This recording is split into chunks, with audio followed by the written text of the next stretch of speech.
아침 안개가 자욱하게 깔린 치악산 자락. 민수는 떨리는 손으로 휴대전화를 받았어요. 새벽 5시 반. 이른 시간에 걸려온 전화는 대부분 좋지 않은 소식을 담고 있었죠. 정민수 선임연구원님이시죠? 원주시청입니다. 긴급 출동 요청이 있어서요.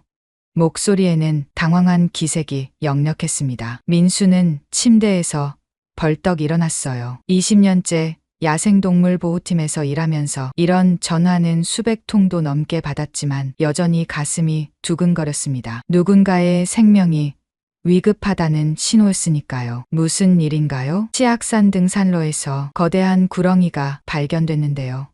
몸 가운데 부분이 축구공만하게 부풀어 있고 며칠째 같은 자리에서 움직이지 못하고 있답니다. 등산객들이 무서워하고 있어요. 민수의 눈빛이 날카로워졌습니다. 구렁이, 그것도 거대한 구렁이라니. 한국에서 구렁이는 천연기념물이었어요. 개체수가 급격히 줄어들어 이제는 보기 힘든 동물이 되어버렸죠. 민수는 지난 20년 동안 구렁이를 직접 본 것이 손에 꼽을 정도였습니다. 제가 바로 가겠습니다. 전화를 끊고 나서도 마음이 편치 않았어요. 구렁이가 며칠째 움직이지 못한다는 것은 심각한 상황을 의미했습니다. 병에 걸렸거나 다쳤거나 아니면 민수는 떠오르는 불길한 생각을 떨쳐내려 애썼어요. 차가운 새벽 공기가 얼굴을 스쳤습니다. 국립생태원 주차장은 텅 비어 있었고 민수의 낡은 봉고차만이 외롭게 서 있었죠. 트렁크에는 언제나 준비된 구조 장비들이 가득했습니다. 그물, 포획봉, 운반 상자, 그리고 각종 의료 기구들. 또 시작이구나.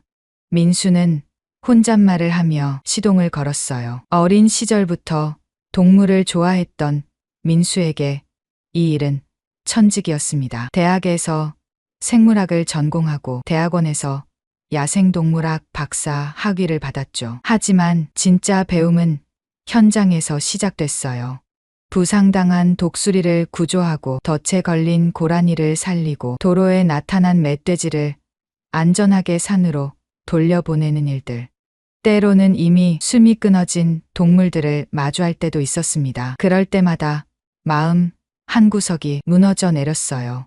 하지만 포기할 수는 없었죠. 살릴 수 있는 생명이 있는 한. 치악산으로 가는 길은 구불구불했습니다. 아침 해가 서서히 산등성이를 물들이기 시작했어요. 평화로운 풍경과는 달리 민수의 마음은 점점 더 불안해졌습니다. 현장에 가자 이미 몇 명의 사람들이 모여 있었어요. 여기에요, 여기. 중년의 남자가 손을 흔들며 민수를 불렀습니다. 원주시청 직원이었죠. 민수는 장비를 챙기며 빠르게 다가갔어요. 사람들이 가리키는 곳을 보는 순간 숨이 턱 막혔습니다. 정말 거대했어요. 4미터는 좋게 되어 보이는 구렁이가 등산로 옆 풀숲에 다리를 틀고 있었습니다. 하지만 뭔가 이상했어요. 몸 중앙 부분이 축구공만하게 부풀어 있었던 거죠. 맙소사. 민수의 입에서 저절로 탄식이 흘러나왔습니다. 20년 경력 중 이런 모습은 처음이었어요. 구렁이가 큰 먹이를 삼켰을 때도 이 정도로 부풀지는 않았습니다. 게다가 며칠째 소화를 시키지 못하고 있다니. 민수는 조심스럽게 다가갔어요. 구렁이는 민수를 힐끗 쳐다봤지만 도망가려 하지 않았습니다. 아니, 도망갈 수 없는 상태였어요. 불쌍한 것. 민수의 마음이 아팠습니다. 열화상 카메라를 꺼내 구렁이의 몸을 스캔했어요. 화면에 나타난 영상을 보고 민수는 눈을 의심했습니다. 부풀어 오른 부분의 온도 분포가 정상적이지 않았어요. 일반적인 소화 과정이라면 균일한 온도를 보여야 하는데 이상하게 차가운 부분과 뜨거운 부분이 뒤섞여 있었죠. 이게 뭐지? 민수는 휴대용 전자파 측정기를 꺼냈습니다. 야생동물 주변에서 전자파를 측정하는 것은 이상한 일이었지만 뭔가 직감이 들었어요. 삐삐삐. 측정기에서 신호음이 울렸습니다. 민수의 얼굴이 창백해졌어요. 구렁이 뱃속에서 미세한 전자기 신호가 나오고 있었던 겁니다. 이건 말이 안 돼. 손이 떨리기 시작했어요. 순간 등골이 서늘해졌습니다. 민수는 급히 휴대전화를 꺼내 동료에게 전화를 걸었어요. 서연아, 나야. 지금 당장 초음파 장비 가지고 치악산으로 와줄 수 있어? 민수 오빠, 무슨 일이에요? 목소리가 왜 그래요? 최서연은 민수와 10년째 함께 일하는 수의사였습니다. 민수보다 나이는 어렸지만 실력은 누구보다 뛰어났죠. 설명할 시간이 없어. 제발 빨리 와줘. 뭔가 큰일이 일어나고 있는 것 같아. 민수의 절박한 목소리에 서연도 긴장했습니다. 알겠어요. 30분 안에 갈게요. 전화를 끊고 민수는 다시 구렁이를 바라봤어요. 구렁이의 눈은 고통스러워 보였습니다. 민수는 그 눈을 똑바로 마주 봤어요. 조금만 참아. 내가 꼭 도와줄게. 시청 직원이 불안한 표정으로 물었습니다. 박사님, 뭔가 심각한 건가요? 민수는 잠시 망설였어요. 아직 확실하지 않은 상황에서 사람들을 불안하게 만들고 싶지 않았죠. 일단 정밀 검사를 해봐야 알 것 같습니다. 혹시 이 구렁이를 처음 발견한 분이 누구인지 아시나요? 아, 저쪽에 계신 할아버지예요. 매일 아침 등산하시는 분인데 3일 전부터 구렁이가 여기 있었다고 하시네요. 민수는 할아버지에게 다가갔습니다. 안녕하세요, 어르신. 저는 국립생태원에서 나온 정민수라고 합니다. 구렁이를 처음 보셨을 때 상황을 좀 자세히 말씀해 주실 수 있으신가요? 할아버지는 수염을 쓸어내리며 생각에 잠겼어요. 그게 3일 전 새벽이었어. 여느 때처럼 산책하고 있었는데 갑자기 이상한 소리가 들렸지. 뭔가 꿀꺽꿀꺽 삼키는 소리 같기도 하고. 민수의 눈빛이 예리해졌습니다. 그때 구렁이가 뭔가를 삼키고 있었나요? 그건 잘 모르겠어. 너무 어두워서 제대로 보지는 못했거든. 하지만 분명 뭔가를 하고 있었어. 그리고 그때부터 저 자리에서 움직이지 않고 있지. 민수는 고개를 끄덕였어요. 3일. 구렁이가 먹이를 소화시키는 데는 보통 일주일 정도 걸리지만 이 상태로 3일을 버틴 것도 지적이었습니다. 30분 후 서연이 도착했어요. 그녀는 초음파 장비를 들고 헐레벌떡 뛰어왔습니다. 오빠, 이게 그 구렁이에요? 정말 크네요. 서연아, 빨리 초음파 검사를 해봐. 뱃속에 뭐가 있는 것 같아. 서연은 능숙하게 장비를 설치하고 검사를 시작했어요. 화면을 보던 그녀의 얼굴이 점점 굳어졌습니다. 오빠, 이거 뭐야? 뭐가 보여? 서연은 떨리는 손가락으로 화면을 가리켰어요. 2개의 생체 신호가 잡혀요. 하나는 구렁이 것이고 또 하나는, 그리고 여기 보세요. 금속성 물체의 윤곽이 보여요. 민수의 심장이 쿵쾅거렸습니다. 최악의 상상이 현실이 되고 있었어요. 금속성 물체라니. 그게 뭔지 알 수 있어? 정확하지는 않지만 어떤 용기나 캡슐 같은 형태예요. 그리고 그 안에서 또 다른 생명체의 신호가. 두 사람은 서로를 바라봤어요.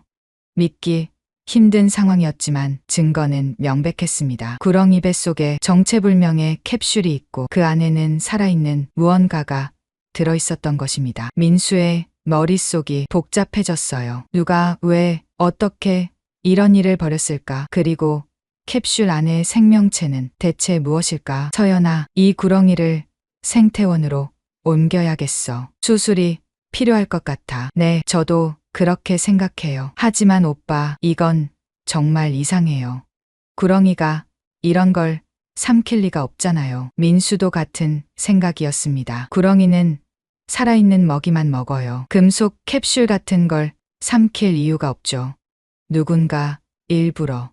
그 순간 민수의 등줄기를 차가운 전율이 훑고 지나갔습니다. 이건 단순한 사고가 아니었어요. 누군가의 의도적인 계획이 숨어있는 사건이었죠. 그리고 민수는 아직 모르고 있었습니다. 이것이 더 크고 무서운 진실의 시작일 뿐이라는 것을요. 국립생태원 부속 동물병원으로 향하는 구급차 안.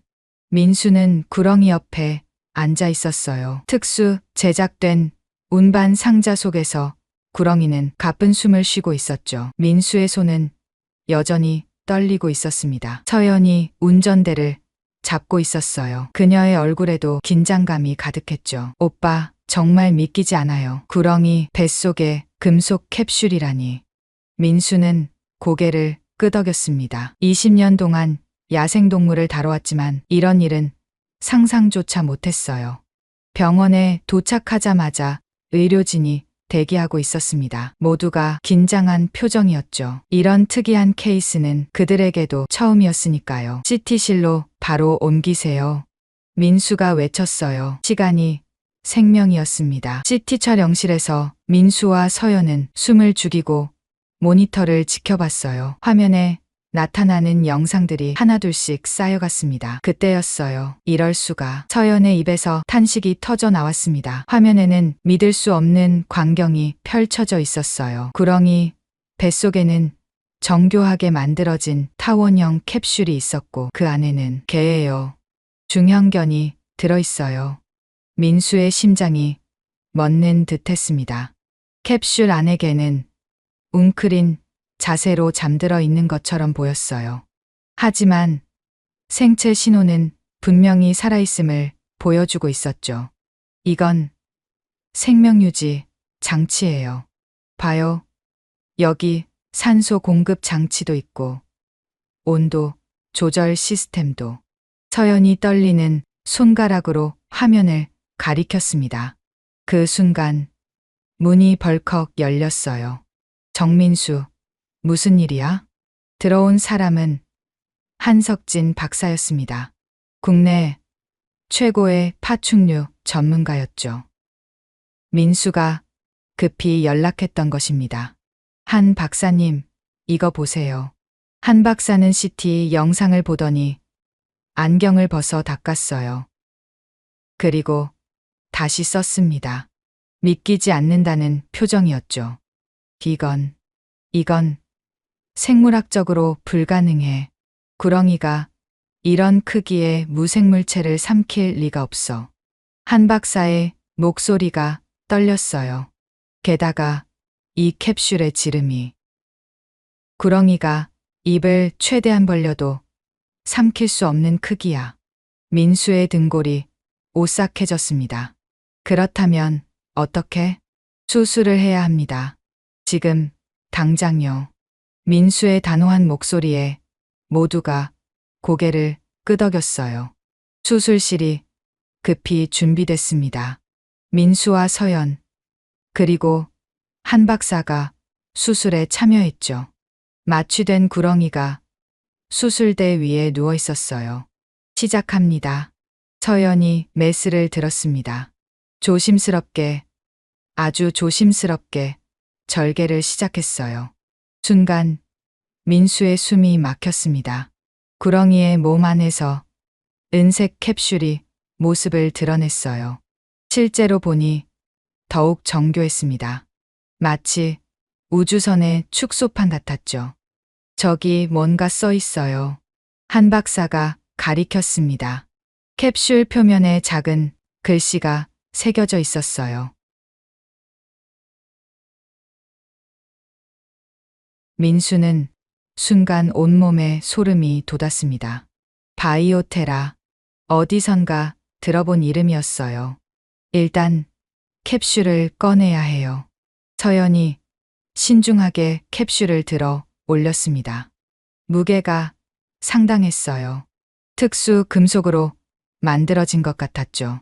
캡슐을 별도의 검사대로 옮긴 후 민수는 구렁이의 상처를 봉합하기 시작했어요. 다행히 구렁이의 상태는 안정적이었습니다. 이제 캡슐을 열어봐야겠어요. 서연이 말했습니다. 하지만 어떻게 열어야 할지 막막했어요. 캡슐에는 눈에 보이는 이음새나 버튼이 없었거든요. 그때 한 박사가 뭔가를 발견했습니다. 여기 센서 같은 게 있어. 지문 인식이나 홍채 인식 장치인 것 같은데. 민수가 다가가 살펴봤어요. 정말로 작은 센서가 있었습니다. 민수는 망설이다가 손가락을 대봤어요. 삐빅, 거부, 신호음이 울렸습니다. 역시 특정인만 열 수 있게 되어 있나 봐요. 서연이 한숨을 쉬었습니다. 하지만 그 순간 기적 같은 일이 일어났어요. 캡슐에서 치직 소리가 나더니 천천히 열리기 시작한 것입니다. 뭐야? 왜 갑자기? 세 사람은 숨을 죽이고 지켜봤습니다. 캡슐이 완전히 열리자 안에서 하얀 김이 피어올랐어요. 그리고 그 안에는 진돗개예요. 서연이 외쳤습니다. 하얀 털의 진돗개가 마치 잠든 것처럼 누워 있었어요. 가슴이 미세하게 오르내리고 있었죠. 살아 있었습니다. 민수는 조심스럽게 개의 상태를 확인했어요. 체온은 정상보다 훨씬 낮았고 심박수도 분당 10회 정도로 극도로 느렸습니다. 인공동면 상태예요. 특수한 약물을 사용한 것 같아요. 서연이 개의 목에서 작은 칩을 발견했습니다. 신원 확인 칩이에요. 읽어볼게요. 스캐너로 칩을 읽자 정보가 나타났습니다. 이름 백두 품종 진돗개, 나이 3살 소유자 뮤처라 리서치라. 민수의 주먹이 꽉 쥐어졌어요. 분노가 치밀어 올랐습니다. 이 개를 실험에 이용한 거예요. 도대체 무슨 실험을? 그때였습니다. 삐. 캡슐에서 날카로운 전자음이 울리기 시작했어요. 그리고 작은 LED 불빛이 깜빡이기 시작했죠. 뭔가 신호를 보내는 것 같아요. 한 박사가 소리쳤습니다. 민수는 직감적으로 알았어요. 이것은 위치 추적 신호였습니다. 누군가에게 캡슐이 열렸다는 것을 알리는. 30분도 지나지 않아 민수의 직감은 현실이 됐어요. 병원 로비가 갑자기 소란스러워졌습니다. 검은 정장을 입은 사람들이 들이닥친 것이었죠. 뭐야? 당신들 누구야? 경비원이 막으려 했지만 그들은 거침없이 밀고 들어왔어요.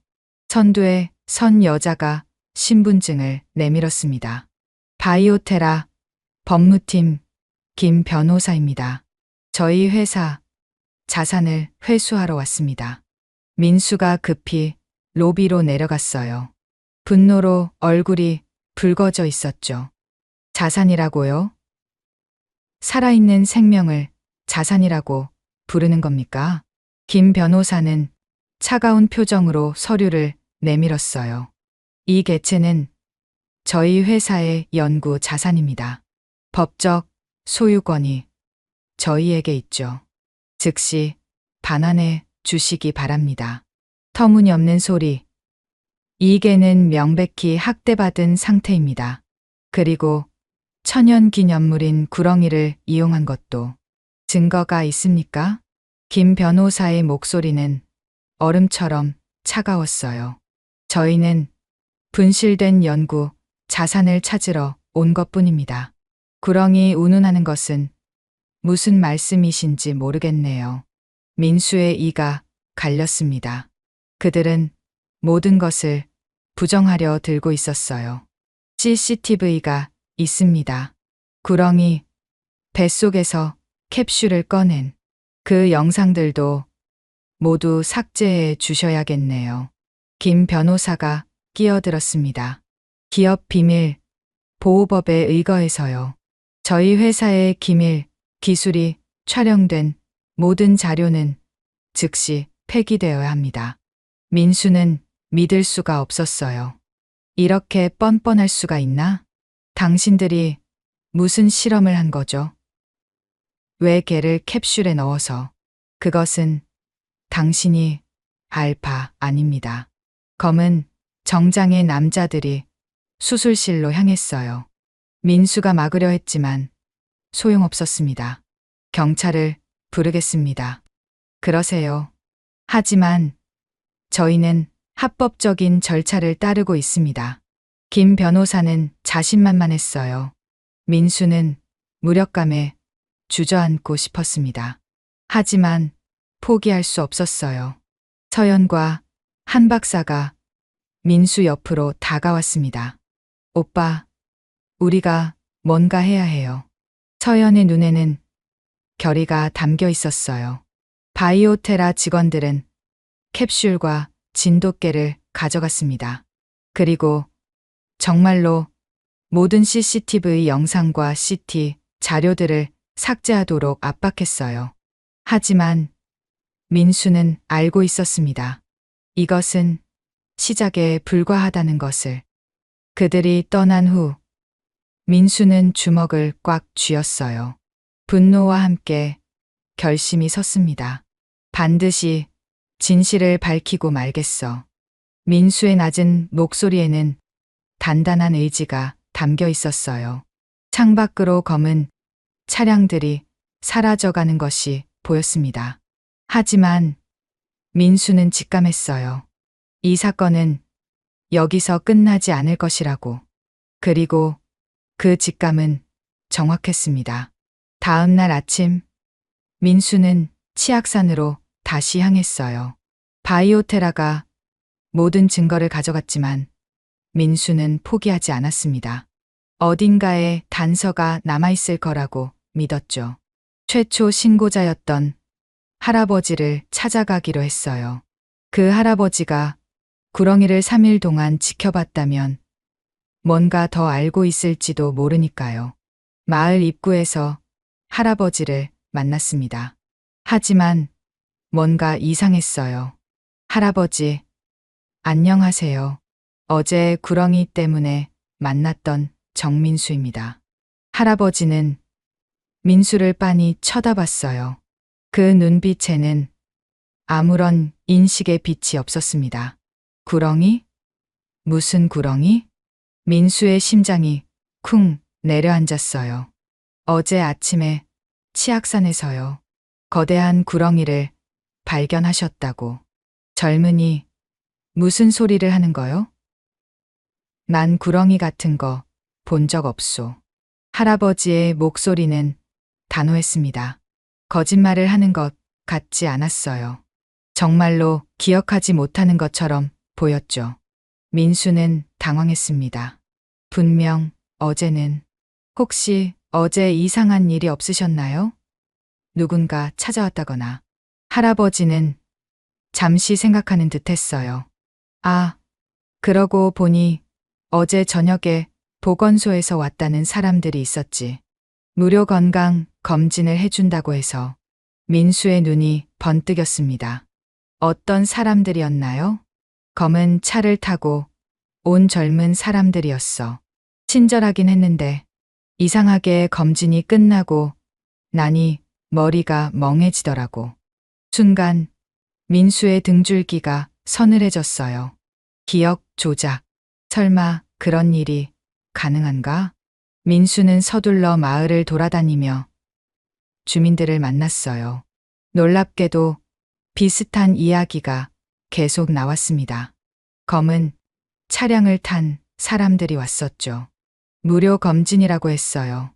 주사도 놓아주고. 그 후로 며칠 동안 기억이 흐릿해요. 민수의 주먹이 떨렸습니다. 바이오테라. 그들은 목격자들의 기억까지 지우려 한 것이었어요. 그때 휴대전화가 울렸습니다. 모르는 번호였어요. 여보세요? 정민수 박사님이시죠? 저는 환경 전문 기자 강은지입니다. 민수는 놀랐어요. 강은지는 유명한 기자였습니다. 환경 문제를 깊이 파고드는 것으로 정평이 나 있었죠. 저를 어떻게.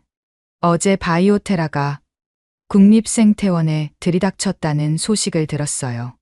만나서 이야기하고 싶은데요. 민수는 잠시 망설였지만 도움이 필요한 상황이었어요. 좋습니다. 어디서 만날까요? 1시간 후 원주 시내의 조용한 카페. 강은지는 민수가 생각했던 것보다 젊었어요. 하지만 그녀의 눈빛은 날카로웠습니다. 박사님, 사실 저는 몇 달 전부터 이상한 제보들을 받고 있었어요. 은지가 노트북을 열었습니다. 화면에는 전국 지도가 떠 있었고 여러 지역의 빨간 점이 찍혀 있었어요. 충청도 공주, 경상도 안동, 전라도, 담양, 강원도, 평창, 그리고 원주. 이 5곳에서 비슷한 일이 일어났어요. 민수의 눈이 커졌습니다. 비슷한 일이라면 대형 야생동물이 정체불명의 물체를 삼킨 채 발견되고 고지어 바이오테라 직원들이 나타나 모든 것을 가져갔죠. 민수의 심장이 빠르게 뛰기 시작했어요. 이건 조직적인 범죄였습니다. 은지가 계속 말했어요. 제가 조사한 바로는 바이오테라는 겉으로는 글로벌 제약회사지만 최근 이상한 특허들을 대거 출원하고 있어요. 화면에 특허 목록이 떴습니다. 생체 동면, 유도 약물, 극한 환경 생명, 보존 캡슐, 선택적 기억 차단 기술. 민수는 숨이 막혔어요. 모든 조각이 맞춰지고 있었습니다. 그들이 야생동물을 이용해서 실험을 하고 있는 거군요. 네. 하지만 증거가 없어요. 그들은 너무나 철저하게 흔적을 지우고 있거든요. 은지의 표정이 어두워졌습니다. 그때였어요. 카페 문이 열리고 한 남자가 들어왔습니다.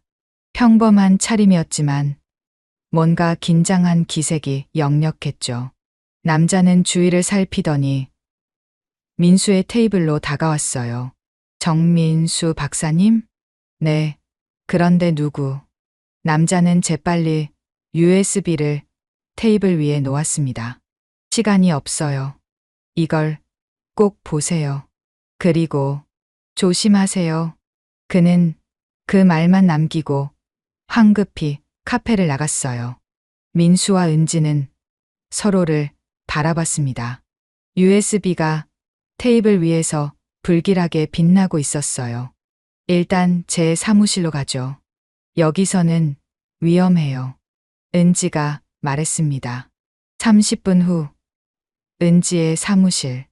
민수는 떨리는 손으로 USB를 컴퓨터에 꽂았어요.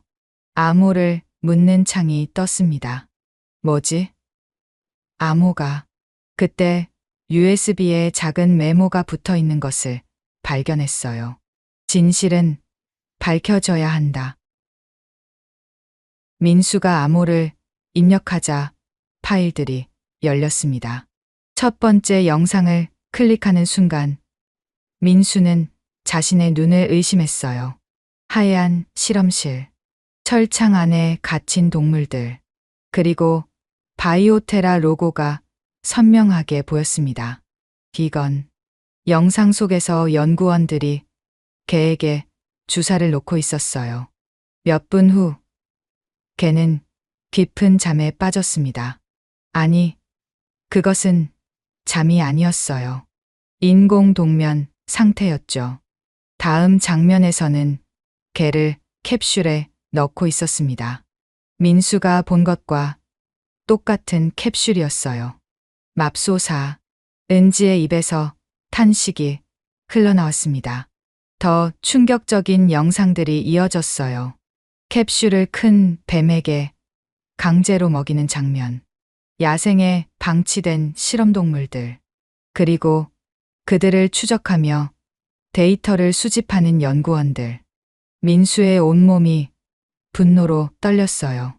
이건 명백한 동물 학대예요.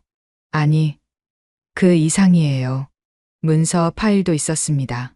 그 내용은 더욱 충격적이었어요. 프로젝트 K9, 극한 환경 생존 실험.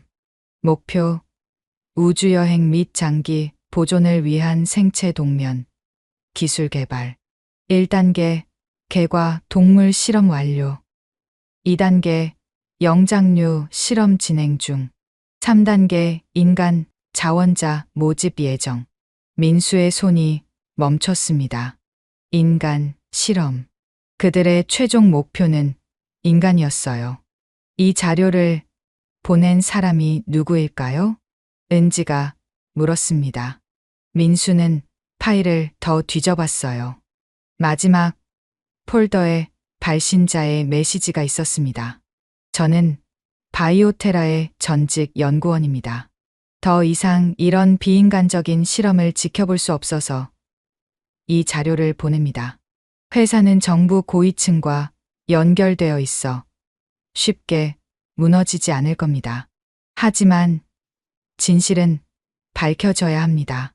조만간 직접 만나 더 많은 것을 알려드리겠습니다. 윤재민, 민수와 은지는 서로를 바라봤어요. 이제 그들은 거대한 진실의 일부를 알게 됐습니다. 하지만 이것은 시작에 불과했어요. 이 자료로 기사를 쓸 수 있어요. 은지의 눈이 반짝였습니다.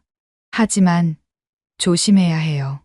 그들이 가만히 있지 않을 거예요. 민수가 경고했어요. 그 순간 민수의 휴대전화가 울렸습니다. 서연이었어요. 오빠, 큰일이에요. 병원에 이상한 사람들이 와서. 전화가 뚝 끊겼습니다. 민수의 얼굴이 창백해졌어요. 바이오테라가 움직이기 시작한 것이었습니다. 민수는 서연에게 전화를 걸었지만 연결되지 않았어요. 불안감이 온몸을 휘감았습니다. 제가 같이 가겠어요. 은지가 일어서며 말했어요. 민수는 고개를 끄덕였습니다. 혼자보다는 둘이 나은 상황이었죠. 국립생태원으로 향하는 차 안. 민수의 손은 핸들을 꽉 쥐고 있었어요. 서연에게 무슨 일이 생긴 건 아닐까. 가슴이 미어지는 것 같았습니다. 다행히 병원에 도착했을 때 서연은 무사했어요. 하지만 그녀의 얼굴은 창백했죠. 오빠, 바이오테라 사람들이 또 왔었어요. 모든 기록을 압수해 갔어요. 서연의 목소리가 떨렸습니다. 우리가 보관했던 구렁이, 조직 샘플도요. 그리고 서연이 주위를 살피며 목소리를 낮췄어요. 이상한 전화가 왔어요. 누군가 오빠를 만나고 싶다고. 민수의 눈이 날카로워졌습니다. 누구지? 이름은 윤재민이라고 했어요. 오늘 밤 10시에 폐쇄된 원주 화학공장에서 만나자고. 윤재민. USB에 있던 그 이름이었어요. 민수와 은지는 서로를 바라봤습니다. 그날 밤 9시 반. 민수는 약속 장소로 향했어요. 은지도 함께였습니다. 기자의 본능이 이 만남이 중요하다고 말하고 있었죠. 폐쇄된 화학공장은 음산했어요. 깨진 유리창 사이로 차가운 바람이 불어왔습니다. 민수는 손전등을 켜고 안으로 들어갔어요. 정민수 박사님이시죠? 어둠 속에서 목소리가 들렸습니다. 한 남자가 그림자에서 걸어 나왔어요. 30대 후반으로 보이는 남자였죠. 눈 밑에는 짙은 다크서클이 있었습니다. 윤재민 씨. 네. 제가 USB를 보낸 사람입니다. 재민의 목소리는 지쳐 보였어요. 마치 오랫동안 무거운 짐을 지고 있었던 사람 같았죠. 왜 이런 자료를 저에게. 더 이상 참을 수가 없었어요. 재민의 눈가가 붉어졌습니다. 저는 5년 동안 바이오테라에서 일했어요. 처음엔 인류의 미래를 위한 연구라고 믿었죠. 하지만 그는 고개를 떨구었어요. 시간이 지날수록 뭔가 잘못됐다는 걸 알게 됐어요. 우리가 하는 일이 선을 넘었다는 걸요. 민수는 조심스럽게 물었습니다. 구체적으로 어떤 실험을 하신 건가요? 재민은 깊은 숨을 쉬었어요. 그리고 천천히 입을 열었습니다. 바이오테라의 최종 목표는 인간의 생체 보존 기술이에요. 우주여행, 불치병 환자의 미래 치료. 겉으로는 그럴듯한 명분이었죠. 그의 목소리가 떨렸어요. 하지만 방법이 문제였어요. 그들은 동물을 단순한 실험 도구로만 봤어요. 수백 마리의 개들이 실험 과정에서 죽었습니다. 민수의 주먹이 떨렸어요. 분노가 치밀어 올랐습니다. 구렁이 사건도 의도적이었던 건가요? 재민이 고개를 끄덕였어요. 예. 극한 환경 테스트였어요. 대형 포식자의 소화기관 내부라는 극한 환경에서 캡슐이 얼마나 버틸 수 있는지, 그리고 안의 생명체가 무사할 수 있는지. 순간 민수의 속이 뒤집혔습니다. 그들은 생명을 가지고 장난을 친 것이었어요. 목격자들의 기억이 사라진 것도 선택적 기억 차단 약물이에요. 재민이 주머니에서 작은 병을 꺼냈습니다. 이걸 주사하면 특정 시간대의 기억만 지울 수 있어요. 부작용도 거의 없고 완벽한 은폐 수단이죠. 은지가 숨을 들이켰어요. 그런 기술이 정말 가능한가요? 바이오테라는 겉으로 드러난 것보다 훨씬 거대한 조직이에요. 정부의 비밀 프로젝트와도 연결되어 있고 막대한 자금력을 가지고 있죠. 재민의 표정이 어두워졌습니다. 그리고 더 무서운 건 이제 2단계로 넘어가려 하고 있어요. 2단계요? 영장류 실험입니다. 침팬지와 오랑우탄을 이용한 실험이 이미 시작됐어요. 그리고 재민이 잠시 말을 멈췄어요. 그의 손이 미세하게 떨리고 있었습니다. 3단계는 인간이에요. 이미 자원자를 모집하고 있습니다. 물론 그들은 진짜 실험 내용을 모르죠. 민수의 심장이 얼어붙는 것 같았어요. 그걸 막아야 해요. 그래서 제가 이렇게 나선 겁니다. 재민이 가방에서 두꺼운 파일을 꺼냈어요. 여기 모든 증거가 있어요. 실험 데이터, 피해 동물들의 리스트, 관련자들의 이름, 그리고 앞으로의 계획까지. 민수가 파일을 받아들었어요. 묵직한 무게가 느껴졌습니다. 이것은 단순한 서류가 아니었어요. 수많은 생명의 고통이 담긴 증거였죠.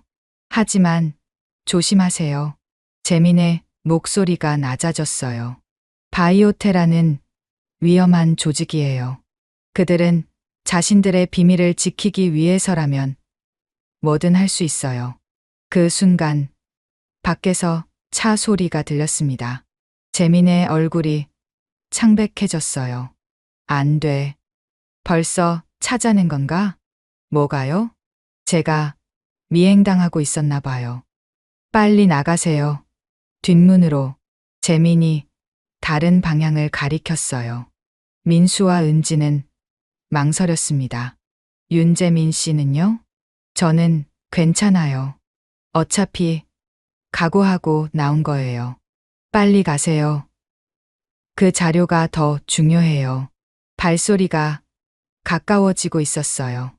민수는 재민의 손을 꽉 잡았습니다. 꼭 무사하세요. 이 진실을 세상에 알릴게요. 재민이 희미하게 웃었어요. 그것만으로도 충분해요. 제가 했던 일들에 대한 속죄가 될 거예요. 민수와 은지는 뒷문으로 빠져나갔습니다. 차를 타고 급히 그곳을 떠났어요. 백미러로 보니 검은 차량 여러 대가 공장으로 들어가고 있었습니다. 민수의 가슴이 아팠어요. 재민은 무사할까? 하지만 지금은 그가 목숨을 걸고 전달한 자료를 지켜야 했습니다. 은지가 말했어요. 이제 어떻게 할 건가요? 민수는 단호하게 대답했습니다. 싸워야죠.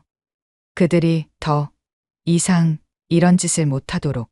차는 어둠 속을 달렸어요. 민수의 무릎 위에는 진실이 담긴 파일이 놓여 있었습니다. 무겁고도 뜨거운 진실이었죠. 그들은 아직 몰랐어요. 이 파일이 얼마나 큰 파장을 일으킬지, 그리고 바이오테라가 얼마나 필사적으로 이것을 되찾으려 할지. 하지만 민수는 두렵지 않았어요. 아니, 두려워할 수 없었습니다.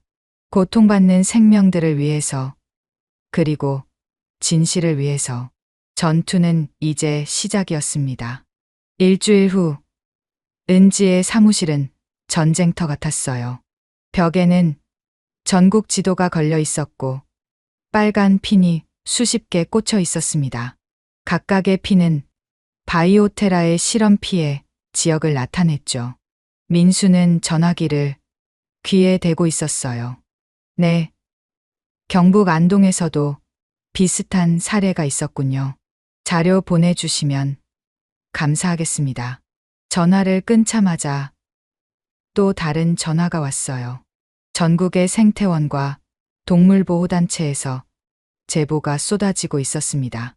서연이 노트북 앞에서 외쳤어요. 오빠, 또 하나 찾았어요. 전남 담양에서 멧돼지가 같은 캡슐을 삼킨 사건이 있었대요. 증거는 눈덩이처럼 불어나고 있었습니다. 하지만 민수의 표정은 어두웠어요. 윤재민에게서 연락이 없었거든요. 은지가 기사를 마무리하고 있었습니다.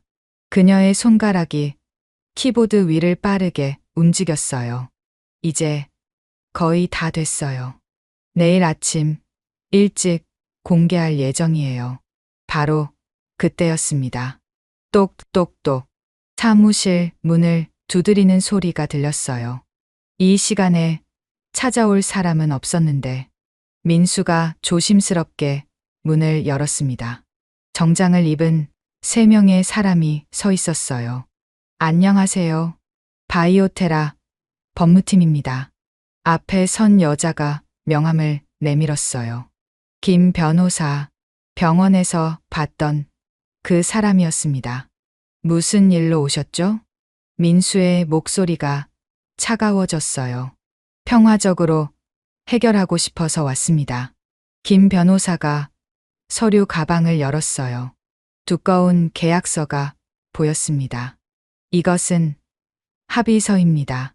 서명만 하시면 각자 1억 원씩 드리겠습니다. 민수의 눈이 날카로워졌어요. 은지와 서연도 놀란 표정이었죠. 우리를 돈으로 사려는 건가요? 오해하지 마세요. 이것은 서로를 위한 제안입니다. 김 변호사의 목소리는 여전히 차가웠어요. 만약 거절하신다면 명예훼손과 업무방해로 고소할 수밖에 없습니다. 우리 회사의 법무팀이 얼마나 강력한지 아시죠? 순간 민수의 안에서 뭔가가 끊어지는 소리가 났어요.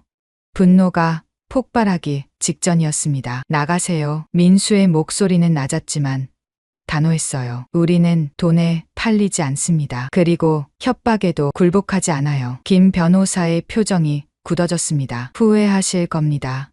그들이 떠난 후 사무실에는 무거운 침묵이 흘렀어요. 정말 괜찮을까요? 서연이 걱정스럽게 물었습니다. 민수는 주먹을 꽉 쥐었어요. 괜찮아. 우리가 옳은 일을 하고 있잖아. 은지가 일어섰습니다. 그녀의 눈은 결의에 차 있었어요. 기다리지 말고 지금 당장 기사를 올려요. 그리고 내일 기자회견을 열죠. 민수가 고개를 끄덕였어요. 동물보호단체와 환경단체에 연락할게요. 함께 해달라고. 그날 밤은 길었습니다. 민수는 밤새 전화를 걸었어요. 다행히 많은 단체가 동참하겠다고 했죠. 새벽 5시 은지의 기사가 온라인에 올라갔습니다. 충격, 대기업 바이오테라의 잔인한 동물 실험 실태. 기사에는 모든 증거가 담겨 있었어요. 실험 영상, 피해 동물 리스트, 내부 문서들, 그리고 무엇보다 충격적인 것은 앞으로의 인체 실험 계획이었죠. 반응은 폭발적이었습니다. 1시간 만에 조회수 10만. 댓글은 분노로 가득했어요. 이게 진짜라면 정말 끔찍하다. 동물을 이렇게 학대하다니. 당장 수사해야 한다. 오전 10시 서울 프레스센터. 기자회견장은 기자들로 가득했어요. 민수는 떨리는 마음을 진정시키며 단상에 올랐습니다. 안녕하세요. 저는 국립생태원의 정민수입니다. 수십 개의 카메라가 민수를 향했어요. 플래시가 터졌습니다. 민수는 천천히 그러나 명확하게 말하기 시작했어요. 구렁이 발견부터 시작해서 모든 진실을 털어놨습니다. 스크린에는 증거 자료들이 하나씩 떴어요. 실험 영상이 나올 때마다 기자들 사이에서 탄식이 흘러나왔죠. 이것은 단순한 동물 학대가 아닙니다. 생명을 실험 도구로만 보는 비윤리적 기업의 만행입니다. 민수의 목소리에는 힘이 있었어요. 그때였습니다. 회견장 문이 열리고 한 남자가 들어왔어요. 모자를 깊게 눌러쓰고 있었지만 민수는 알아봤습니다. 윤재민이었어요. 그는 천천히 단상으로 올라왔습니다. 얼굴에는 멍 자국이 있었지만 눈빛은 살아있었어요. 저는 바이오테라의 전직 연구원 윤재민입니다. 회견장이 술렁였어요. 재민은 마이크를 잡고 증언을 시작했습니다. 저는 5년 동안 이 프로젝트에 참여했습니다. 그리고 이제 모든 진실을 말하려고 합니다. 재민의 증언은 충격적이었어요. 실험의 구체적인 방법, 희생된 동물의 수, 은폐 공작, 모든 것이 낱낱이 드러났습니다. 저도 공범입니다. 하지만 더 이상은 침묵할 수 없었습니다. 재민의 눈에서 눈물이 흘렀어요. 기자회견이 끝난 후 파장은 걷잡을 수 없이 커졌습니다. 시민들이 거리로 나왔어요. 바이오테라 본사 앞에는 시위대가 모였죠. 생명은 실험 도구가 아니다. 동물 학대 기업 바이오테라 규탄한다. 정부도 움직이기 시작했습니다. 그날 오후 검찰이 바이오테라 본사를 압수수색했어요. 일주일 후 텔레비전 뉴스에서 속보가 나왔습니다. 바이오테라 한국 지사장과 연구소장이 동물보호법 위반 혐의로 구속됐습니다. 검찰은 추가 수사를 통해 민수는 생태원 사무실에서 뉴스를 보고 있었어요. 서연과 은지도 함께였죠. 우리가 해냈어요. 서연이 환호했습니다. 하지만 민수의 표정은 담담했어요. 이것은 끝이 아니라 시작이었으니까요. 한 달 후 민수는 국회 회의실에 있었어요. 야생동물 보호법 개정을 위한 공청회였죠. 동물 실험에 대한 규제를 대폭 강화해야 합니다. 민수의 제안은 많은 지지를 받았어요. 6개월 후 강원도 산속 새로 만들어진 야생동물 보호구역. 민수는 울타리 너머를 바라보고 있었어요. 그곳에는 바이오테라 실험에서 구조된 동물들이 있었습니다. 천천히 야생으로 돌아갈 준비를 하고 있었죠. 민수야. 뒤에서 재민의 목소리가 들렸어요. 그는 이제 보호구역에서 일하고 있었습니다. 속죄의 마음으로 동물들이 많이 회복됐어. 곧 자연으로 돌아갈 수 있을 거야. 민수는 미소를 지었어요. 비록 모든 동물을 구하지는 못했지만 이제 시작이었습니다. 멀리서 새들이 지저귀는 소리가 들렸어요. 평화로운 소리였죠. 민수는 생각했습니다. 앞으로도 싸워야 할 일들이 많겠지만 포기하지 않을 거라고. 생명을 지키는 일은 멈출 수 없으니까요. 그렇게 새로운 아침이 밝아오고 있었습니다. 즐거우셨나요? 이렇게 지금 이 순간에도 생명을 지키기 위해 많은 사람들이 뛰어다니고 땀 흘리고 있습니다. 항상 감사함을 갖습니다. 이 사연이 즐거우셨다면 구독과 좋아요 부탁드립니다. 오늘 하루 행복하실 겁니다. 다음에 더 좋은 사연으로 찾아뵙겠습니다. 감사합니다. 어머, 서연주 맞지? 한복을 입고 왔네. 지원이 시선이 연주의 한복을 훑었습니다. 입꼬리가 묘하게 올라갔어요. 아직도 그런 옷을 입고 다니니? 시골에서는 유행이랬나 봐. 연주의 뺨이 달아올랐습니다. 온몸에 명품을 두른 지원은 마치 패션쇼에 나온 모델 같았습니다. 다이아몬드 목걸이가 조명 아래서 번쩍였죠. 아, 맞다. 너 지금 뭐 한다고 했지? 지원이 목소리에는 조롱이 섞여 있었어요. 나 한의사. 연주가 조용히 말했습니다. 한의사. 서영이 코웃음을 쳤어요. 연주의 목소리는 떨리지 않으려 했었지만 속마음은 무너지고 있었어요. 참, 연주야. 너 결혼했다며? 남편분은 뭐 하시는데? 제약회사 운영해. 제약회사? 설마 그 시골 약방 말하는 거 아니지? 아니, 서울에 있는. 아, 그래? 우리 남편은 TK그룹 회장이야. 알지? 재계순위 10위 안에 드는 그룹. 지원이 자랑스럽게 말했습니다. 서영도 거들었어요. 나는 강남에 피부과 세계 운영 중이야. 연예인들도 많이 와. 두 사람이 서로의 성공을 자랑하는 동안 연주는 조용히 앉아 있었어요. 가슴이 답답했습니다. 숨이 막힐 것 같았어요. 그때였습니다. 웨이터가 뜨거운 차를 가져왔어요. 지원이 찻잔을 들었습니다. 그 순간이었습니다. 앗! 지원이 손이 미끄러지는 척하며 뜨거운 차가 쏟아졌어요. 뜨거운 액체가 연주의 한복에 그대로 쏟아졌습니다. 어머, 미안. 지원이 놀란 척 소리쳤지만 입꼬리는 올라가 있었어요. 정말 미안해. 한복 앞섬이 갈색으로 얼룩져 있었어요. 하지만 연주는 참았습니다. 괜찮아. 혹시 변상해줄까? 얼마짜리야? 5만 원? 10만 원? 지원이 지갑을 꺼내며 물었어요. 연주는 더 이상 참을 수 없었습니다. 그 순간 정장을 입은 사람들이 우르르 몰려왔고 그곳에 있던 모두가 충격을 받았습니다. 도대체 무슨 일이 일어났는지 충격적인 반전의 순간을 함께 들어보겠습니다. 그 전에 아주 잠깐 구독과 좋아요 잊지 않으셨죠? 눌러주시면 오늘 하루 행복하실 겁니다. 시작하겠습니다. 감싸고 있었습니다. 연주는 이슬에 젖은 약초잎을 조심스럽게 만졌어요. 차가운 물방울이 손끝에 닿자 순간 가슴이 뭉클해졌습니다. 할머니, 오늘도 보고 계시죠? 빈 공기를 향해 속삭인 말이었지만 어디선가 할머니의 따뜻한 미소가 느껴지는 것 같았어요. 강원도 깊은 산골. 이곳은 연주에게 집이자 일터였고 무엇보다 삶의 전부였습니다. 약초밭은 할머니가 평생을 바쳐 일군 곳이었죠. 지금은 연주가 그 뜻을 이어받아 돌보고 있었어요. 도라지는 아직 어리네.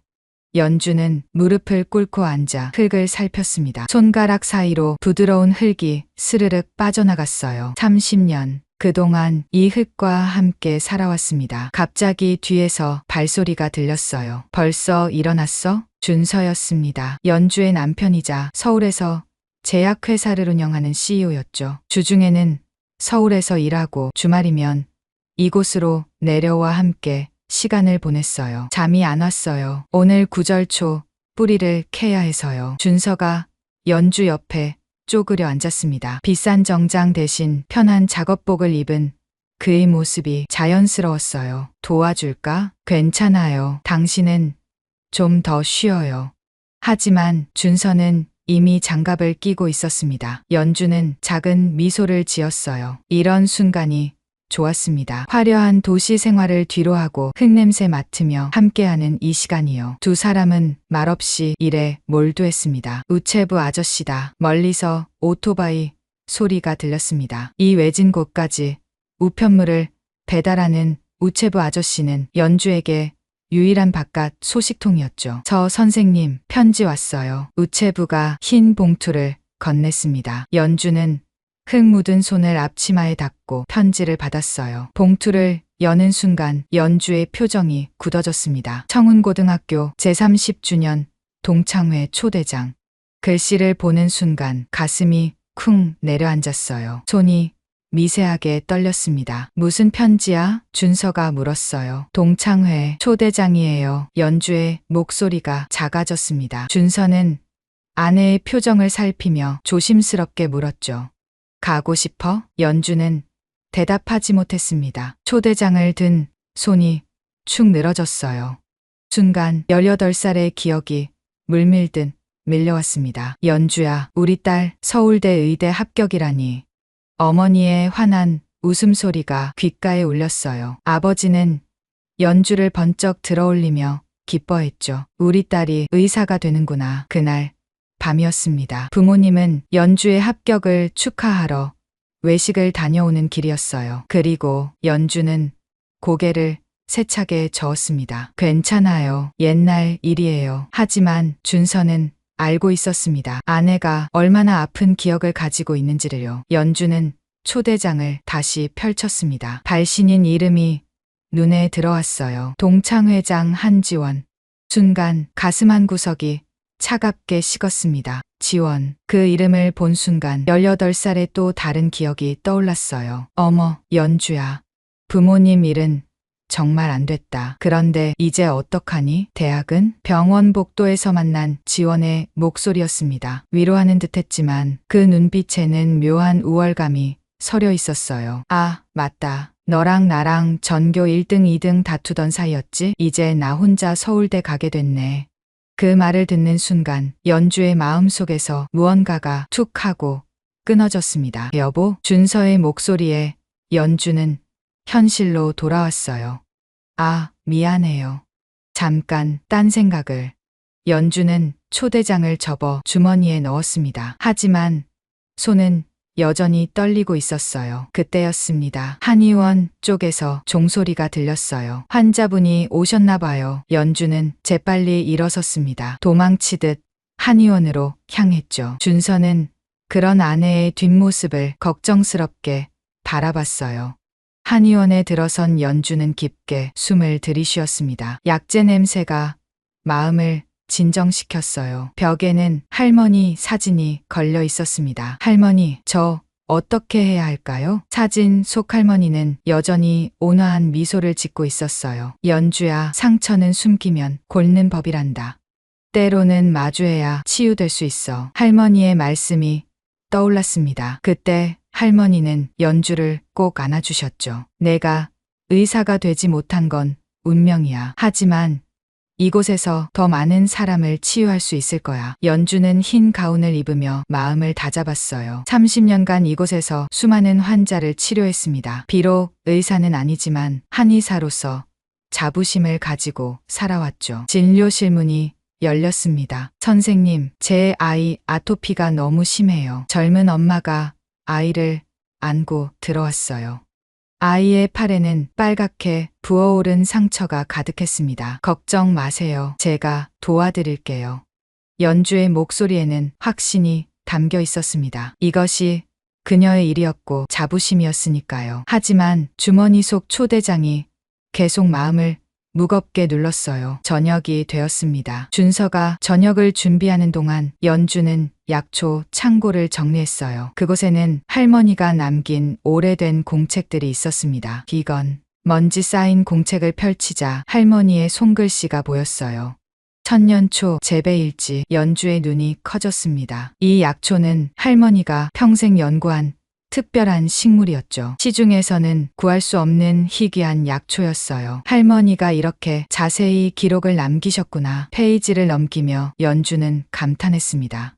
온도, 습도, 토양 상태까지 세세하게 적혀 있었어요. 여보, 밥 먹어. 준서의 목소리에 연주는 공책을 덮었습니다. 식탁에는 간단하지만 정성스러운 음식이 차려져 있었어요. 준서의 요리 실력은 날로 늘고 있었죠. 맛있겠다. 동창회 얘기 더 해볼까? 준서가 조심스럽게 물었습니다. 연주는 잠시 젓가락을 멈췄어요.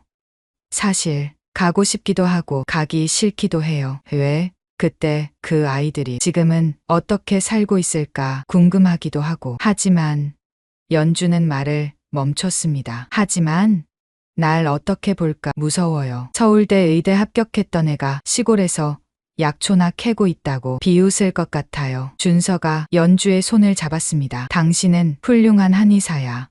그 누구도 당신을 비웃을 자격은 없어. 연주는 남편을 바라봤어요.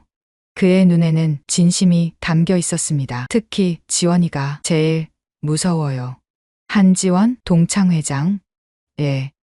우리는 늘 라이벌이었어요. 전교 1등, 2등을 다퉜죠. 근데 제가 대학을 포기하니까 그 애가 보인 표정이. 연주는 고개를 숙였습니다. 동정인 척하면서도 은근히 기뻐하는 게 보였어요. 제 불행이 자기 성공의 디딤돌이 된 것처럼요. 준서가 아내를 꼭 안아줬습니다. 과거는 과거야. 지금의 당신이 중요한 거야. 연주는 남편의 품에서 위로를 받았어요. 하지만 마음 한구석의 응어리는 쉽게 풀리지 않았습니다. 그날 밤 연주는 잠을 이루지 못했어요.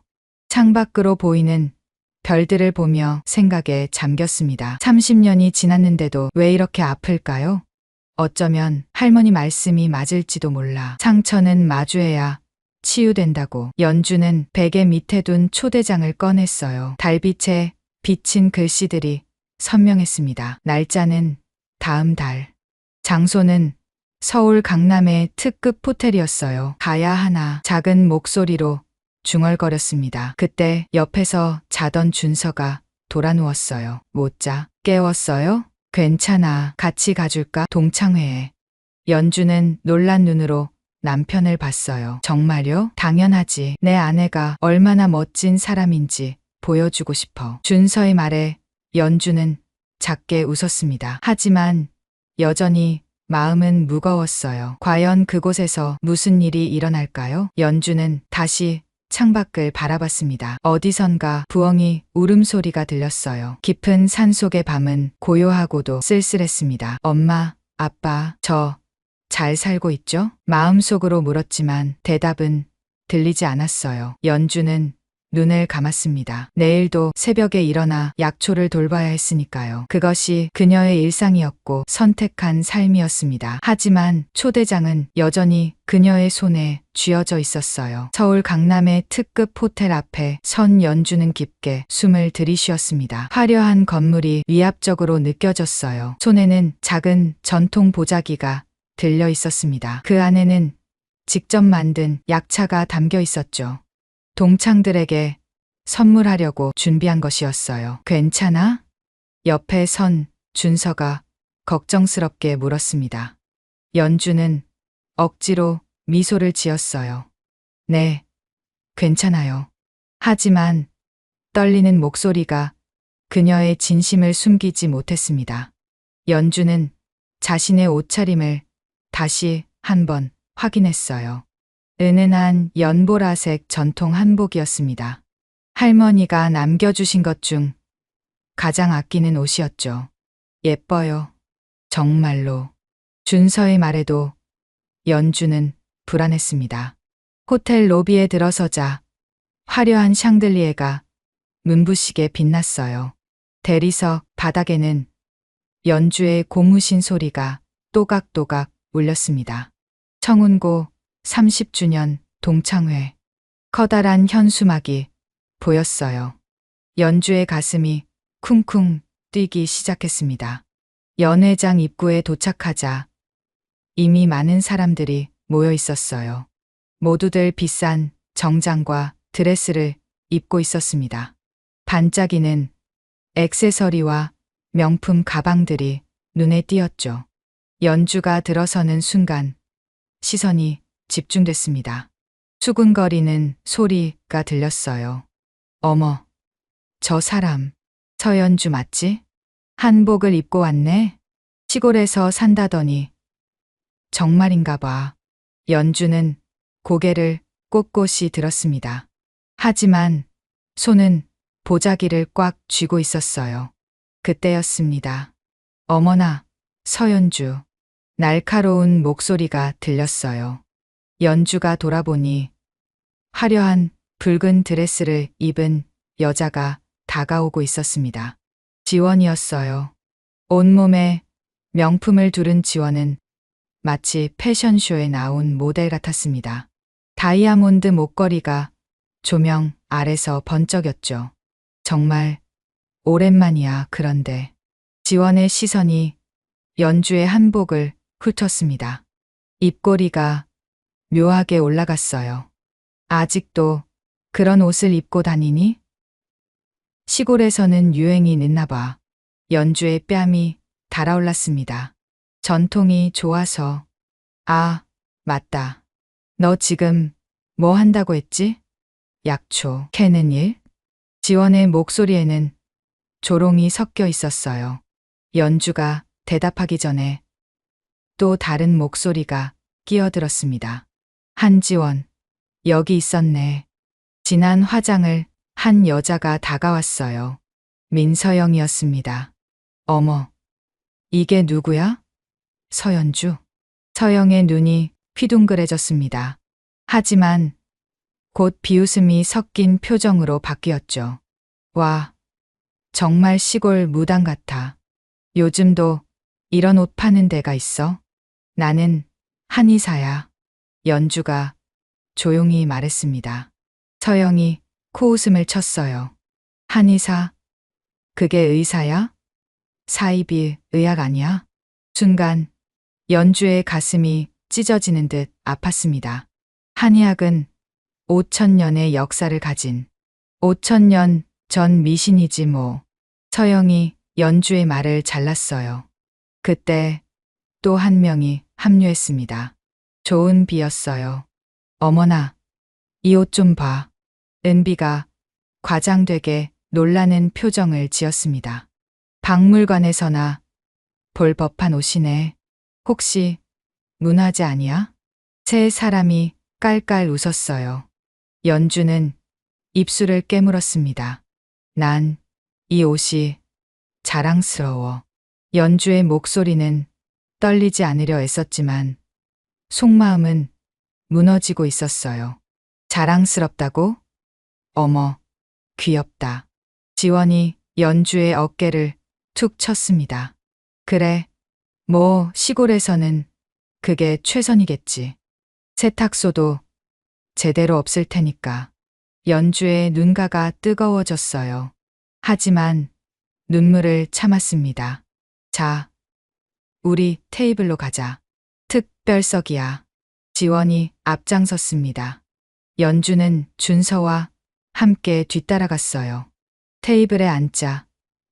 지원이 샴페인을 들었습니다. 자, 건배. 우리의 찬란한 30년을 위해. 잔이 부딪히는 소리가 났어요. 연주는 조용히 물잔을 들었습니다. 참, 연주야. 너 결혼했다며? 남편분은 뭐 하시는데? 지원이 준서를 힐끔 봤어요. 제약회사를 운영해. 연주가 대답하자 지원의 눈이 반짝였습니다. 제약회사, 설마 그 시골 약방 말하는 거 아니지? 아니야. 서울에 있는. 아, 그래?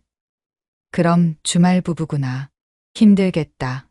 지원이 동정하는 듯한 표정을 지었어요. 하지만 그 눈빛은 차가웠습니다. 우리 남편은 TK그룹 회장이야. 알지? 재계 순위 10위 안에 드는 그룹. 지원이 자랑스럽게 말했습니다. 서영도 거들었어요. 나는 강남의 피부과 세계 운영 중이야. 연예인들도 많이 와. 은비까지 나섰습니다. 난 남편이 판사야. 곧 부장판사 승진 예정이래. 세 사람이 서로의 성공을 자랑하는 동안 연주는 조용히 앉아 있었어요. 가슴이 답답했습니다. 숨이 막힐 것 같았어요. 그런데 연주야, 너는 왜 한복을 입고 온 거야? 은비가 물었습니다. 동창회 드레스 코드도 모르니? 아, 맞다. 시골에는 드레스 가게가 없겠구나. 또다시 웃음이 터졌어요. 연주는 보자기를 풀었습니다. 이거 직접 만든 약차야. 다들 하나씩 먹어. 작은 약차 봉지들이 나왔어요. 지원이 하나를 집어 들었습니다. 이게 뭐야? 무슨 나무십 같은데? 구기자와 오미자를 블렌딩한 거야. 피로 회복에 좋아. 연주가 설명했지만 세 사람의 표정은 싸늘했어요. 이런 걸 선물이라고 가져왔어? 서영이 약차 봉지를 테이블에 툭 던졌습니다. 차라리 안 가져오는 게 나았겠다. 연주의 얼굴이 빨갛게 달아올랐어요. 그때였습니다. 웨이터가 뜨거운 차를 가져왔어요. 지원이 찻잔을 들었습니다. 그래도 연주가 가져온 거니까 한번 마셔볼까? 지원이 일어서며 연주 쪽으로 몸을 돌렸어요. 그 순간이었습니다. 앗! 지원의 손이 미끄러지는 척하며 뜨거운 차가 쏟아졌어요. 뜨거운 액체가 연주의 한복에 그대로 쏟아졌습니다. 어머, 미안. 지원이 놀란 척 소리쳤지만 그 입꼬리는 올라가 있었어요. 정말 미안해. 그런데 시골에는 세탁소도 없겠지? 어떡하니? 연주는 벌떡 일어났습니다. 한복 앞섭이 갈색으로 얼룩져 있었어요. 뜨거운 것보다 더 뜨거운 것이 가슴에서 치밀어 올랐습니다. 분노였어요. 하지만 연주는 참았습니다. 떨리는 손으로 한복을 털었죠. 괜찮아. 정말? 다행이다. 혹시 변상해 줄까? 얼마짜리야? 5만 원? 10만 원? 지원이 지갑을 꺼내며 물었어요. 그 순간 연주의 안에서 무언가가 뚝 끊어졌습니다. 이 옷은 연주의 목소리가 떨렸어요. 돈으로 살 수 없는 거야. 할머니의 유품이거든. 순간 정적이 흘렀습니다. 하지만 지원은 개의치 않았어요. 그럼 더 조심했어야지. 그런 소중한 걸 왜 여기 입고 와? 연주는 더 이상 참을 수 없었습니다. 실례할게. 연주가 돌아서려는 순간 준서가 일어났어요. 여보, 같이 가. 두 사람이 떠나려 하자 뒤에서 속삭이는 소리가 들렸습니다. 역시 시골 것은 어쩔 수 없나 봐. 예의도 모르고 불쌍해. 정말로. 연주는 발걸음을 멈추지 않았어요. 하지만 그 말 하나하나가 가슴에 모처럼 박혔습니다. 화장실에 들어간 연주는 거울을 봤어요. 얼룩진 한복과 빨갛게 상기된 자신의 얼굴이 보였습니다. 눈물이 주르륵 흘렀어요. 왜 이렇게까지? 흐느끼는 소리가 화장실에 울렸습니다. 그때 문이 열렸어요. 준서였습니다. 여보. 준서는 아무 말 없이 연주를 안았어요. 미안해요. 제가 바보 같아서. 아니야. 당신은 잘못한 게 없어. 준서의 품에서 연주는 한참을 울었습니다. 눈물이 마를 때쯤 연주는 고개를 들었어요. 가요. 여기 더 있고 싶지 않아요. 그래. 가자. 두 사람이 화장실을 나왔을 때 복도에 누군가 서 있었어요. 동창 중 한 명이었습니다. 연주야. 아까는 미안했어. 작은 목소리로 말했어요. 다들 너무했어. 특히 지원이가. 연주는 고개를 저었습니다. 괜찮아. 정말 멋있어. 한복도 예쁘고 나는 내가 자랑스러워. 그 말에 연주는 작게 미소 지었어요. 적어도 한 사람은 이해해 주는 것 같았습니다. 호텔을 나온 연주는 밤 공기를 깊게 들이쉬었어요. 차가운 바람이 뜨거웠던 얼굴을 식혀줬습니다. 후회해? 준서가 물었어요. 연주는 한참을 생각하다 대답했습니다. 아니요. 이제 알았어요. 뭘? 내가 왜 아팠는지. 그리고 이제는 더 이상 아프지 않을 거라는 걸요. 연주는 하늘을 올려다봤어요. 도시의 불빛에 가려 별은 보이지 않았지만 그녀는 알고 있었습니다. 저 너머 산속에는 별이 가득하다는 걸. 그리고 그곳이 자신의 집이라는 걸요. 가요. 집에 가고 싶어요. 연주의 목소리는 이제 떨리지 않았습니다. 오히려 단단해진 것 같았어요. 마치 폭풍을 견딘 나무처럼. 산으로 돌아온 지 일주일이 지났습니다. 연주는 다시 평소의 일상을 되찾았어요. 새벽마다 약초밭을 돌보고 환자들을 치료하는 하루하루였죠. 하지만 가끔씩 동창회의 기억이 떠올랐습니다. 그때마다 가슴 한구석이 쓰렸어요. 잊자. 다 지난 일이야. 연주는 고개를 저으며 약초 창고로 향했습니다. 창고 깊숙한 곳에는 특별한 공간이 있었어요. 할머니가 만든 비밀 저장고였죠. 무거운 나무 문을 열자 은은한 향기가 퍼졌습니다. 그곳에는 특별한 약초가 자라고 있었어요. 천년초, 전설 속에만 존재한다는 희귀한 약초였습니다. 하지만 연주의 할머니는 50년 전 깊은 산에서 이 약초를 발견했죠. 할머니, 오늘도 잘 자라고 있어요. 연주는 조심스럽게 잎사귀를 만졌습니다. 푸른 빛이 도는 잎은 마치 살아 숨쉬는 것처럼 생생했어요. 할머니의 일지를 펼쳤습니다. 천년초는 특별한 환경에서만 자란다. 온도는 18도, 습도는 65%를 유지해야 한다. 햇빛은 하루 4시간만.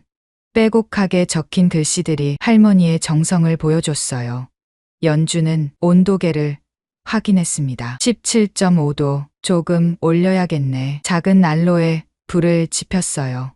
그때 휴대폰이 울렸습니다. 준서였어요. 여보, 지금 당장 이야기해야 할 게 있어. 준서의 목소리가 떨리고 있었습니다. 평소와 달리 흥분한 것 같았어요. 무슨 일이에요? 천천히 말해요. 우리 회사에서 3년째 개발 중인 신약이 있어. 암 치료제인데. 준서가 잠시 숨을 고른 후 말을 이었어요. 연구팀이 마침내 핵심 성분을 찾았어.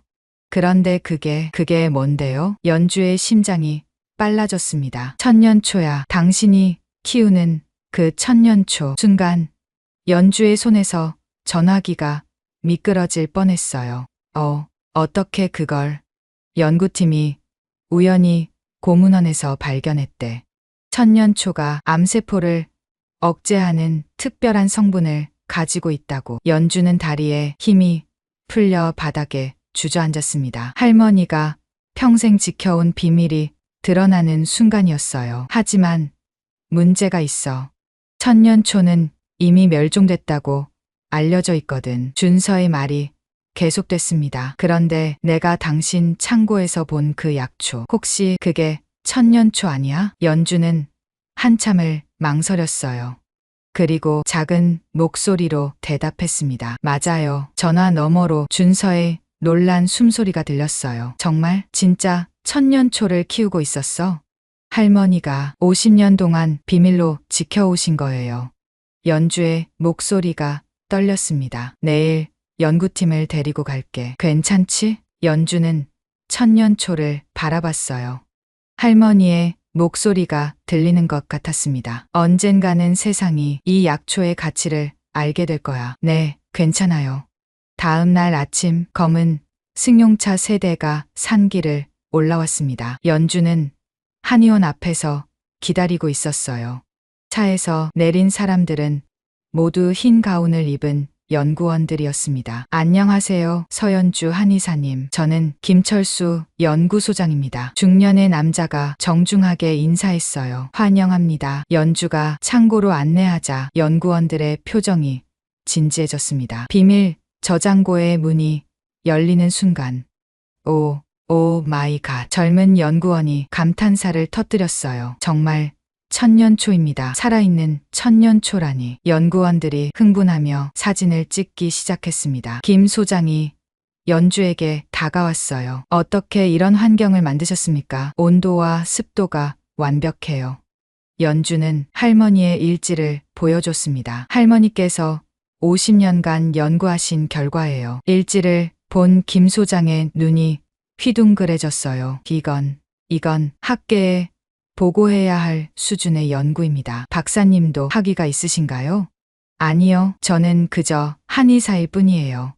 연주가 겸손하게 대답했습니다. 하지만 김 소장은 고개를 저었어요. 학위가 뭐가 중요합니까? 이런 연구 결과를 만들어낸 것 자체가 놀라운 업적입니다. 한 연구원이 천년초 잎을 현미경으로 관찰하며 소리쳤어요. 세포 구조가 놀랍습니다. 일반 약초의 10배 이상 활성 성분이 들어있어요. 연주는 뿌듯함을 느꼈습니다. 할머니의 노력이 인정받는 순간이었으니까요. 저 한의사님 제안이 있습니다. 김 소장이 진지한 표정으로 말했어요. 저희와 함께 연구해 주실 수 있을까요? 물론 정당한 대가를 드리겠습니다. 연주는 잠시 생각했어요. 저는 여기를 떠날 수 없어요. 환자들이 있고 약초들을 돌봐야 하니까요. 물론입니다. 저희가 이곳으로 오겠습니다. 필요한 장비도 모두 지원하겠습니다. 준서가 연주의 손을 잡았어요. 여보, 좋은 기회야. 연주는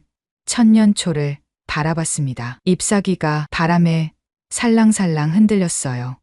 마치 할머니가 고개를 끄덕이는 것 같았죠. 좋아요. 함께 연구하겠습니다. 연구원들이 한 호성을 질렀어요. 그날 오후 연구팀은 천년초 샘플을 조심스럽게 채취했습니다. 연주가 직접 방법을 알려줬어요. 잎은 이렇게 45도 각도로 잘라야 해요. 그래야 다시 자라날 수 있거든요. 연구원들은 연주의 말 하나하나를 놓치지 않으려 메모했습니다. 뿌리는 절대 건드리면 안 돼요. 천년초는 뿌리가 다치면 죽어버려요. 네, 알겠습니다. 젊은 연구원이 대답했어요. 그의 눈은 존경심으로 가득했습니다. 저녁이 되어 연구팀이 떠난 후 연주와 준서는 마당에 앉았어요. 신기하다. 당신이 이런 보물을 숨기고 있었다니. 준서가 웃으며 말했습니다. 숨긴 게 아니에요. 그저 때를 기다렸을 뿐이죠. 연주가 하늘을 올려다봤어요. 별이 하나둘 떠오르고 있었습니다. 할머니가 늘 말씀하셨어요. 모든 것에는 때가 있다고. 현명한 분이셨네. 준서가 연주의 어깨를 감쌌어요. 2달 후에 신약 발표회가 있어. 당신도 꼭 와줘. 저요? 왜요? 당신이 주인공이니까. 천년초가 없었다면 이 신약도 없었을 거야. 연주의 뺨이 붉어졌어요. 전 그런 자리에 동창회와는 달라. 이번엔 당신이 진짜 주인공이 될 거야. 준서의 말에 연주는 가슴이 두근거렸습니다. 두려움과 기대가 동시에 밀려왔어요. 그날 밤 연주는 할머니 사진 앞에 앉았습니다. 할머니, 제가 잘하고 있는 걸까요? 사진 속 할머니는 여전히 온화하게 웃고 있었어요. 연주는 서랍에서 낡은 편지를 꺼냈습니다. 할머니가 돌아가시기 전에 남긴 편지였죠. 사랑하는 연주에게. 천년초는 우리 가문의 비밀이자 보물이다. 하지만 진짜 보물은 약초가 아니라 그것을 지키고 가꾸는 내 마음이란다. 언젠가 세상이 천년초의 가치를 알게 될 때 당당하게 나서렴. 넌 그럴 자격이 있으니까. 할머니가 편지를 읽는 연주의 눈가가 촉촉해졌습니다. 할머니, 이제 시작인 것 같아요. 창밖으로 바람이 불었어요. 천년초 잎사귀들이 살랑살랑 춤을 췄습니다. 마치 축하하는 것처럼. 연주는 깊게 숨을 들이쉬었어요. 2달 후에 발표회. 그곳에서 무슨 일이 일어날까요? 하지만 이번에는 두렵지 않았습니다. 진실은 언젠가 빛을 보는 법이니까요. 연주는 창고 문을 닫고 집으로 돌아갔어요. 내일도 새벽에 일어나 천년초를 돌봐야 했습니다. 그것이 할머니와의 약속이었고 이제는 세상과의 약속이 되었으니까요. 서울 코엑스 그랜드 볼룸. 연주는 깊게 숨을 들이쉬며 거대한 건물을 올려다봤습니다. 수백 명의 의료계 인사들이 모인다는 신약 발표회장이었어요.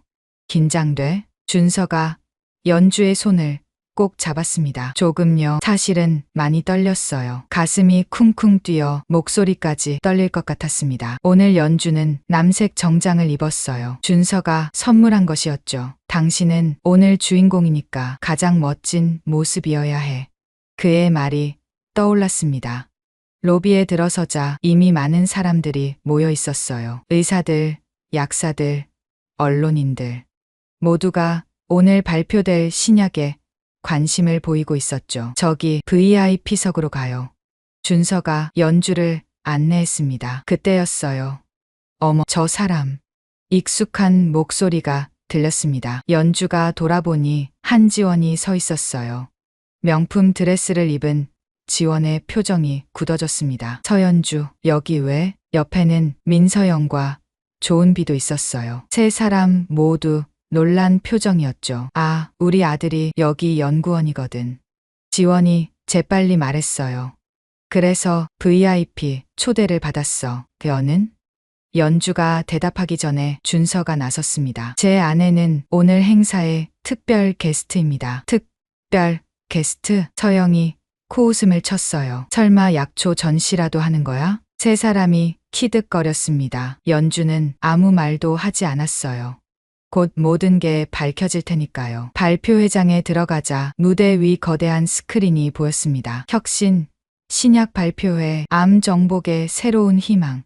연주는 맨 앞줄 VIP석에 앉았어요. 뒤를 돌아보니 지원 일행은 몇 줄 뒤에 앉아 있었습니다. 여전히 수근거리는 소리가 들렸죠. 저 시골 한의사가 왜 VIP석에? 조명이 어두워지고 발표회가 시작됐습니다. 준서가 무대 위로 올라갔어요. 스포트라이트를 받은 그의 모습은 자신감으로 가득했습니다. 안녕하십니까. K-팜 제약 대표 강준서입니다. 박수 소리가 울렸어요. 오늘 저희가 발표할 신약은 암 치료의 패러다임을 바꿀 획기적인 약입니다. 스크린에 그래프와 데이터가 나타났습니다. 3년간의 연구 끝에 우리는 암세포만 선택적으로 공격하는 천연 성분을 발견했습니다. 청중들이 집중하기 시작했어요. 그 핵심 성분은 바로 준서가 잠시 멈췄습니다. 천년초입니다.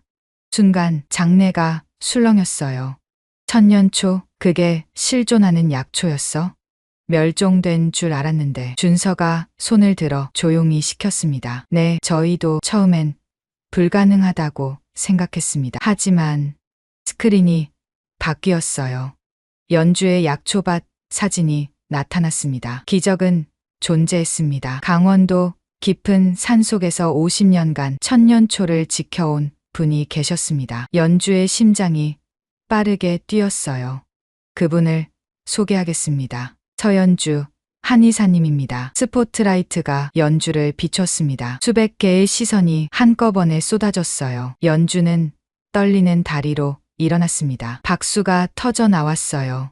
우레와 같은 박수 소리에 연주는 순간 눈물이 날 것 같았습니다. 뒤쪽에서 지원의 얼굴이 새하얗게 질린 게 보였어요. 준서가 계속 말했습니다. 저 한의사님은 30년간 전통 한의학을 연구하며 천년초를 재배해 오셨습니다. 그분의 노력과 지식이 없었다면 이 신약은 탄생할 수 없었을 겁니다. 스크린에 연주의 연구 자료가 나타났어요. 빼곡히 적힌 관찰 일지와 데이터들이었죠. 특히 놀라운 것은 서 한의사님께서는 현대 과학도 밝혀내지 못한 천년초의 최적 재배 조건을 이미 완벽하게 구현하고 계셨다는 점입니다. 청중들 사이에서 감탄사가 흘러나왔어요. 그때 젊은 연구원 한 명이 무대로 올라왔습니다. 연주는 깜짝 놀랐어요. 한도현이었습니다. 지원의 아들이었죠. 안녕하십니까. 저는 K-팜 제약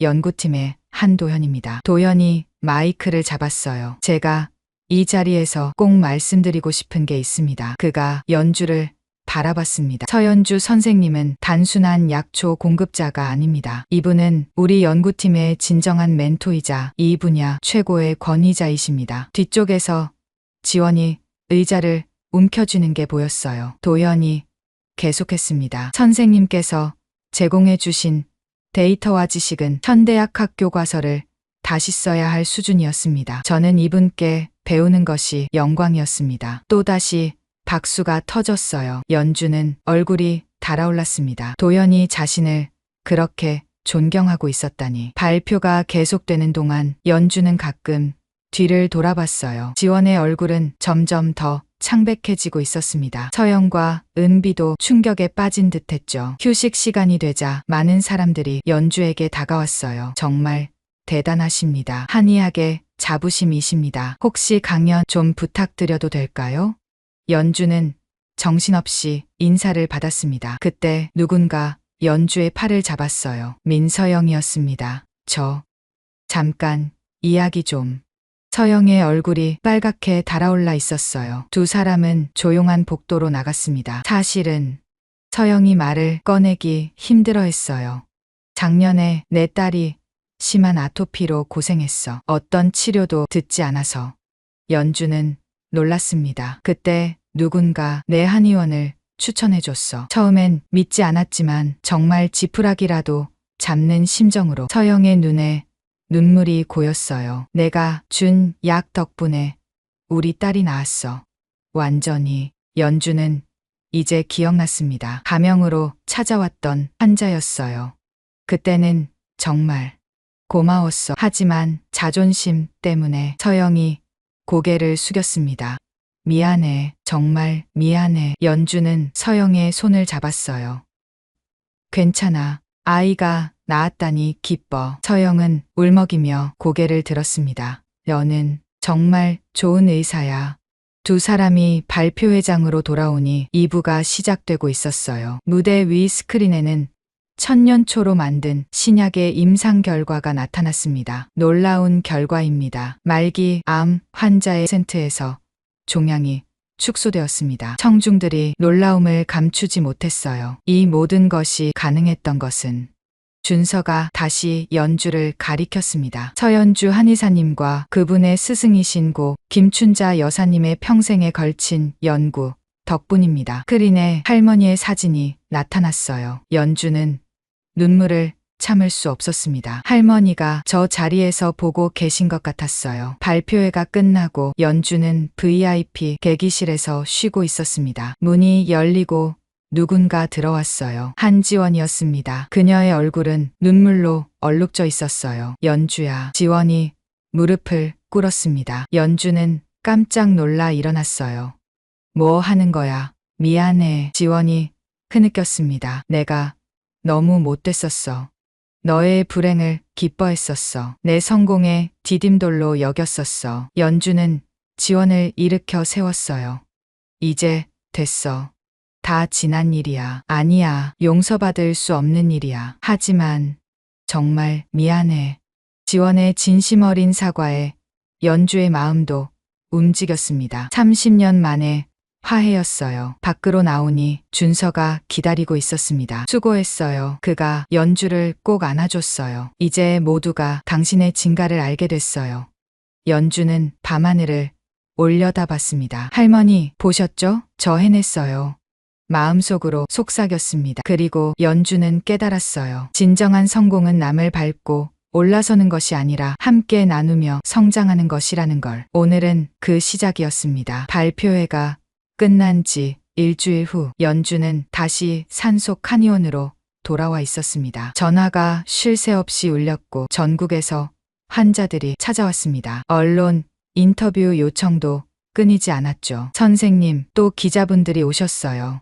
연주는 미소를 지으며 고개를 저었어요. 오늘은 정중히 거절해 주세요. 환자분들이 먼저예요. 그때였습니다. 창밖으로 낯익은 차가 보였어요. 검은색 고급 세단에서 한지원이 내렸습니다. 하지만 이번엔 혼자가 아니었어요.